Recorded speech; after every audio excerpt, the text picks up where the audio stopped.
সম্প্রীতি cup football টুর্নামেন্টের উদ্বোধনী ম্যাচের দ্বিতীয়ার্ধের খেলা শুরু হয়ে গেছে।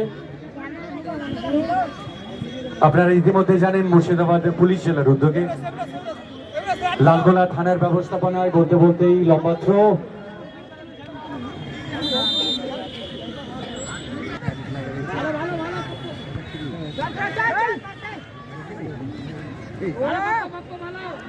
লালগোলা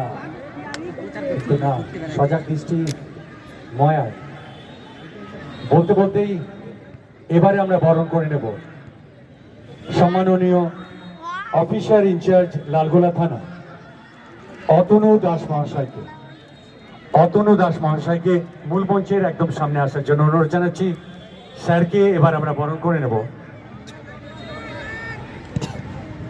লালগোলা থানার ব্যবস্থাপনায় সম্প্রীতি কাপ ফুটবল টুর্নামেন্টের প্রধান কারিগর তিনি হচ্ছেন সম্মাননীয় অতনু দাস মহাশয়, ভারপ্রাপ্ত আধিকারিক লালগোলা থানা।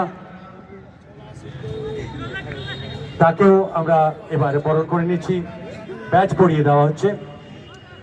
একবার জোরে করতালি হয়ে যাক স্যারের জন্য।